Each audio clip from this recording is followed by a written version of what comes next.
Hi, welcome to our channel Eat Sleep Repeat. இன்னைக்கு நம்ம பார்க்க போகிறது 5 வகை கொழுக்கட்டை. எனக்கு தெரிஞ்ச 5 விதமான கொழுக்கட்டை ரெசிபியை இந்த வீடியோவில் உங்கள் கூட ஷேர் பண்ணிக்கிறேன். ரெசிபிக்குள்ளே போகிறதுக்கு முன்னாடி எங்கள் சேனலை சப்ஸ்கிரைப் பண்ணாதவங்க சப்ஸ்கிரைப் பண்ணிடுங்க. மறக்காமல் பெல் ஐக்கான் கிளிக் பண்ணிடுங்க. அப்போ தான் நாங்கள் வீடியோ போட்டால் உங்களுக்கு உடனே நோட்டிஃபிகேஷன் வரும். நான் இன்றைக்கி கொழுக்கட்டை செய்கிறதுக்கு 800 கிராம் பச்சரிசி எடுத்திருக்கேன். அரிசியை 2 மணி நேரம் ஊற வச்சுட்டு அப்புறம் ஒரு காட்டன் துணியில் போட்டு காய வச்சுடுங்க.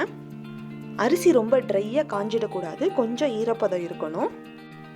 இதை இப்போ ஒரு மிக்சியில் போட்டு நல்லா நைஸாக அரைச்சிக்கோங்க.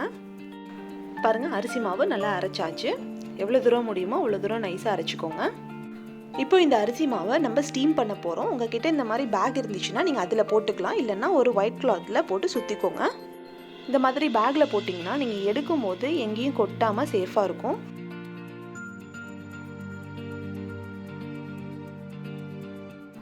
இட்லி பானையில் வச்சு இதை 20 நிமிஷம் நீங்கள் ஸ்டீம் பண்ணிக்கோங்க. 20 நிமிஷம் கழித்து இதை எடுத்து ஒரு தாம்பாளத்தில் போட்டு ஸ்ப்ரெட் பண்ணிக்கோங்க. மாவை நீங்கள் ஒரு பையில் போட்டு வேக வச்சிங்கன்னா அப்படி எடுத்து கொட்டும் போது சிந்தாமல் இருக்கும். மாவில் இருக்கிற கட்டிகள் எல்லாம் இந்த மாதிரி ஒரு கிண்ணத்தை வச்சு உடச்சி விடுங்க. இந்த மாவை திரும்பவும் ஒரு வெள்ளை துணியில் போட்டு கொஞ்ச நேரம் ஃபேனு கீழே காய விடுங்க. மாவு காஞ்சதுக்கப்புறம் இந்த மாதிரி ஒரு சல்லடையில் போட்டு சலிச்சிக்கோங்க. மாவு ஈரமாக இருந்துச்சுன்னா சல்லடையில் இறங்காது, அதனால தான் நம்ம காய வச்சுட்டு சலிக்கிறோம். சல்லடையில் மிச்சம் வர கப்பியெல்லாம் நீங்கள் திரும்ப மிக்சியில் போட்டு அரைச்சி எடுத்து வச்சுக்கலாம். அவ்வளோதாங்க, கொழுக்கட்டை மாவு ரெடி ஆயிடுச்சு. இந்த மாதிரி மாவு செஞ்சதுக்கப்புறம் இதை நீங்கள் ஒரு ஏர்டைட் கண்டெய்னரில் போட்டு ஸ்டோர் பண்ணி வச்சுடுங்க. இதே மாவில் நீங்கள் இடியாப்பமும் புட்டும் செஞ்சுக்கலாம். கொழுக்கட்டை செய்கிறதுக்கு நமக்கு தேங்காய் தேவைப்படும், அதனால் ஒரு தேங்காயை துருவி அதை வறுத்து எடுத்து வச்சுக்கலாம். தேங்காவோட ஈரப்பதம் போகிற அளவுக்கு வறுத்துக்கோங்க. இப்போது ஃபஸ்ட்டு வெரைட்டியாக நம்ம எள்ளு கொழுக்கட்டை ரெசிபி பார்க்கலாம். எள்ளு 50 கிராம், தேங்காய் 50 கிராம், வெல்லம் 50 கிராம் எடுத்துக்கோங்க. ஃபஸ்ட்டு எள்ளை வறுத்துக்கோங்க. கருப்பு இல்லை வெள்ளை எள் எது வேணால் நீங்கள் எடுத்துக்கலாம். எள்ளு நல்லா பொரியிற வரைக்கும் நீங்கள் வறுத்துக்கோங்க. இது ஆறுனதுக்கப்புறம் மிக்சியில் போட்டு ஒரு ஏலக்காய் வச்சு நல்லா நைஸாக அரைச்சி எடுத்துக்கோங்க. இதில் இப்போ ஒரு பிஞ்ச் அளவுக்கு சால்ட் போட்டுக்கோங்க.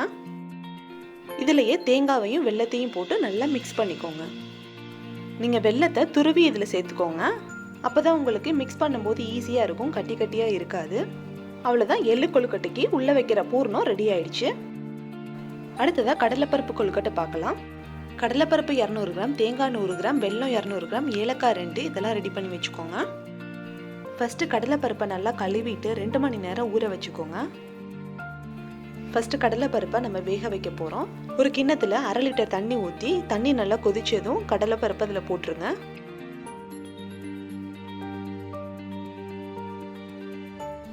பருப்பு நல்லா வெந்து அமுக்குனா உடையிற அளவுக்கு இருந்தால் போதும், எடுத்துடலாம். இப்போ இந்த பருப்பை வடிகட்டிக்கோங்க.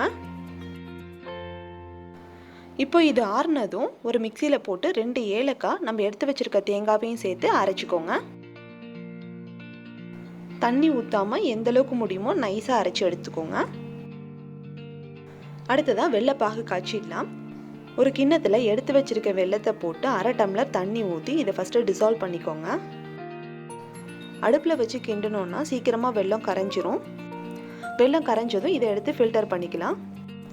இந்த மாதிரி செஞ்சோன்னா வெள்ளத்தில் இருக்கிற தூசியெல்லாம் போயிடும், நமக்கு சுத்தமான வெள்ளைப்பாக கிடைக்கும். கடலைப்பருப்பு கொழுக்கட்டைக்கு நம்ம வெள்ளைப்பாகு ரொம்ப திக்காக காய்ச்சணும். இதை அப்படியே கொஞ்ச நேரம் அடுப்பில் வச்சு கிண்டிக்கிட்டே இருங்க. ரொம்ப திக்காக மாறுற வரைக்கும் கிண்டுங்க. இப்போ இந்த வெள்ளைப்பாகை எடுத்து ஒரு ட்ராப் நீங்கள் தண்ணியில் விட்டிங்கன்னா அது பிரிஞ்சு போகாமல் அப்படியே அடியில் செட்டில் ஆகும். இந்த மாதிரி கன்சிஸ்டன்சி வர வரைக்கும் நீங்கள் வெள்ளைப்பாகை திக்காக காய்ச்சிக்கோங்க.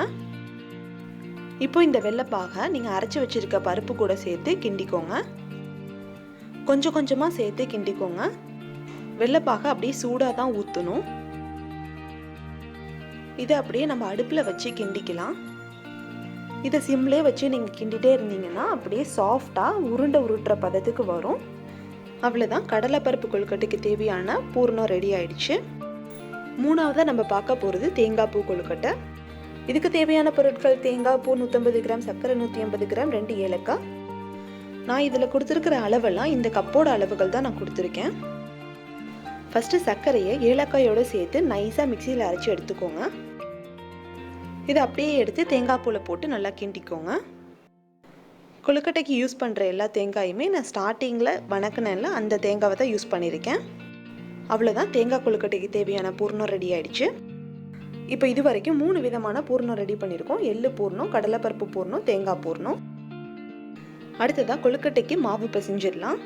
தண்ணியை நல்லா கொதிக்க வச்சுக்கோங்க.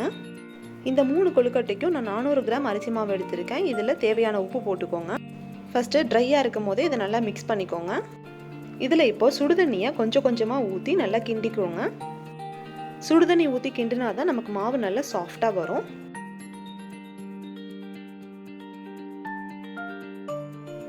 மாவு நல்லா கூடி வந்து உருண்டை உருட்டுற பதத்துக்கு வந்தால் போதும். இந்த மாதிரி ஒரு பேப்பர் எடுத்து கொஞ்சமாக எண்ணெய் தடவி மாவை சின்னதாக உருண்டையாக உருட்டி அதில் போட்டு பரப்பிக்கோங்க. உங்களுக்கு கொழுக்கட்டை எந்த சைஸுக்கு வேணுமோ அந்தளவுக்கு உருண்டை எடுத்துக்கலாம். இதில் இப்போது சென்டரில் 1 ஸ்பூன் பூர்ணம் வச்சு இதை அப்படியே இந்த பேப்பரை க்ளோஸ் பண்ணிவிடுங்க. க்ளோஸ் பண்ணி இதோட ஓரத்தை எல்லாம் ஜென்டிலாக அப்படியே ஒட்டி வைங்க. அவ்வளோதான், கொழுக்கட்டை பேக்கிங் ரெடி ஆயிடுச்சு. மாவை நீங்கள் ரொம்ப மெலிசாக தட்டிட்டிங்கன்னா பூர்ணம் வெளியில் வரதுக்கு சான்ஸ் இருக்குது. அதனால் ரொம்ப மெலிசாக தட்டாமல் கொஞ்சம் மொத்தமாக தட்டிக்கோங்க. ரெடி பண்ண கொழுக்கட்டையை இட்லி தட்டில் வச்சிடுறேன். இதே மாதிரி இன்னொரு எள்ளு கொழுக்கட்டை ரெடி பண்ணிட்டேன். அடுத்ததாக கடலைப்பருப்பு கொழுக்கட்டை. அடிக்கடி எண்ணெய் தடவிக்கோங்க, அப்போ தான் நமக்கு ஒட்டாமல் அழகாக எடுக்க வரும். கடலைப்பருப்பு பூர்ணத்தையும் கொஞ்சமாக எடுத்து கையில் பிடிச்சு கொழுக்கட்டைக்குள்ளே வச்சுருங்க.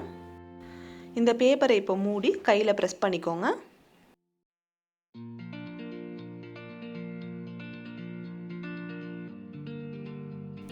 பாருங்கள், கொழுக்கட்டை எவ்வளோ அழகாக கிடச்சிருச்சு. இதே பூரணத்தை வச்சு நான் பூண்டு கொழுக்கட்டை செஞ்சு காமிச்சிடுறேன். ஃபஸ்ட்டு இந்த மாதிரி பூண்டு அச்சு எடுத்து சைடில் எல்லாம் எண்ணெயை தடவிக்கோங்க. மாவை எடுத்து இந்த அச்சோட ஷேப்புக்கு வர மாதிரி ஃபிக்ஸ் பண்ணி மூடி வச்சுடுங்க. இதுக்கப்புறம் அந்த மாவை சுற்றி ஷேப்புக்கு தகுந்த மாதிரி அமுக்கி விட்டுருங்க.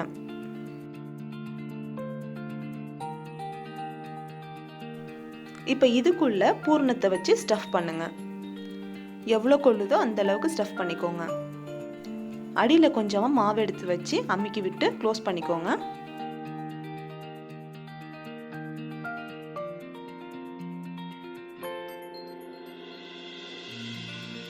இப்போ இந்த அச்சை நம்ம ஓப்பன் பண்ணிடலாம். பாருங்கள், நல்லா அழகாக ஷேப்பாக வந்துடுச்சு. நீங்களும் ஒரு டைம் செஞ்சு பார்த்தீங்கன்னா இந்த பக்குவம் தெரிஞ்சிடும். அடுத்தடுத்து உங்களுக்கு சூப்பராகவே வரும்.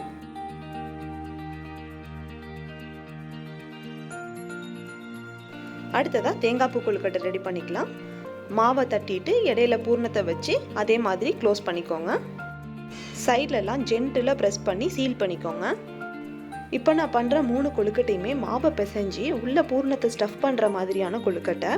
அதனால தான் இது 3த்தையும் குரூப் பண்ணி காமிச்சிருக்கேன். 4வதாக நம்ம பார்க்க போகிறது பிடி கொழுக்கட்டை. இதுக்கு அரிசி மாவு 200 கிராம், தேங்காய் 50 கிராம், ஏலக்காய் தூள் 1 ஸ்பூன், வெல்லம் 100 கிராம் இதெல்லாம் ரெடி பண்ணிக்கோங்க. ஃபஸ்ட்டு வெல்லத்தை தண்ணியில் கரைச்சிக்கலாம். இந்த கொழுக்கட்டைக்கு ரொம்ப திக்கான பாகு காய்ச்ச வேண்டாம். வெல்லம் ஃபுல்லாக கரைஞ்சாலே போதும். ஒரு கிண்ணத்தில் 200 கிராம் மாவு போட்டுக்கோங்க. ஒரு 1/4 ஸ்பூன் கிட்ட உப்பு போட்டுக்கோங்க. அடுத்ததாக எடுத்து வச்சுருக்க ஏலக்காய் தூள் போட்டுக்கோங்க. இதுக்கு மேலே தேங்காய் போட்டுருங்க. இப்போ வெள்ளைப்பாகை ஃபில்டரை வச்சு இதுக்குள்ளே ஊற்றிக்கோங்க. இதை அப்படியே நல்லா மிக்ஸ் பண்ணிட வேண்டியதான். எவ்வளோ பாகு தேவைப்படுதுன்னு பார்த்துக்கிட்டு கொஞ்சம் கொஞ்சமாக ஊற்றிக்கோங்க. இதை இப்போ நல்லா மிக்ஸ் பண்ணிக்கோங்க. நல்லா ஸ்மூத்தாக வர வரைக்கும் மிக்ஸ் பண்ணிக்கோங்க. அவ்வளோதான், பிடி கொழுக்கட்டை மாவு ரெடி ஆயிடுச்சு. 5வதாக நம்ம பார்க்க போகிறது கார கொழுக்கட்டை. இதுக்கு அரிசி மாவு 200 கிராம், தேங்காய் 50 கிராம், கடுகு 1 ஸ்பூன், உளுத்தம்பருப்பு 1 ஸ்பூன், சிவப்பு மிளகாய் 2, உப்பு 1 ஸ்பூன் இதெல்லாம் ரெடி பண்ணிக்கோங்க. ஃபஸ்ட்டு ஒரு பேனில் எண்ணெய் ஊற்றி எண்ணெய் காஞ்சதுக்கப்புறம் கடுகு, உளுத்தம்பருப்பு, வரமிளகாய் போட்டு தாளிச்சுக்கோங்க.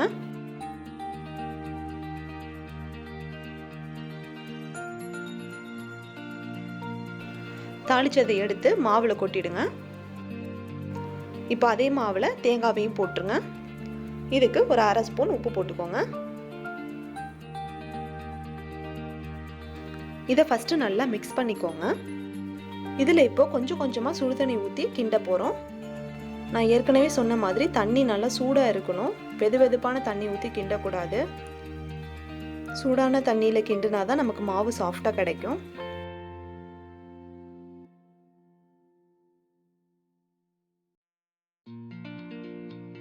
இதுவும் நம்ம கையில் எடுத்து உருண்டை உருட்டுற பதத்துக்கு வந்தால் போதும். கார கொழுக்கட்டை மாவு ரெடி ஆயிடுச்சு. இப்போ அதே இட்லி தட்டில் பிடி கொழுக்கட்டை மாவை எடுத்து இந்த மாதிரி கையில் பிடிச்சு வச்சிருங்க.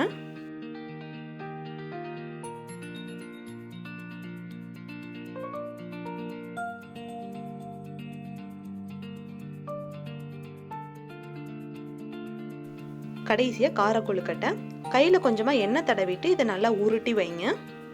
இதை நிறைய பேர் நீர் உருண்டை, உப்பு உருண்டை எல்லாம் சொல்லுவாங்க.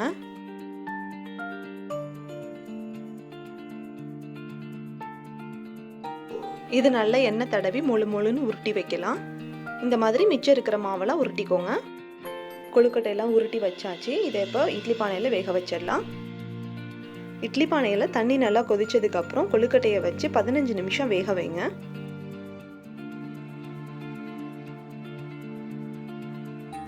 அவ்வளோதாங்க. இந்த விநாயகர் சதுர்த்திக்கு 5 விதமான கொழுக்கட்டை ரெடி ஆயிடுச்சு. இந்த ரெசிபியை ஃபாலோ பண்ணி நீங்களும் உங்கள் வீட்டில் கொழுக்கட்டை செஞ்சு பாருங்கள். உங்களோட ஃபீட்பேக்கை எனக்கு கமெண்ட் பண்ணுங்கள். இந்த வீடியோ உங்களுக்கு பிடிச்சிருந்துச்சுன்னா லைக் பண்ணுங்கள், ஷேர் பண்ணுங்கள். மறக்காமல் ஈட் ஸ்லீப் ரிப்பீட் சேனலுக்கு சப்ஸ்கிரைப் பண்ணுங்கள். உங்கள் எல்லாத்துக்கும் என்னோட விநாயகர் சதுர்த்தி நல்வாழ்த்துக்கள். நன்றி.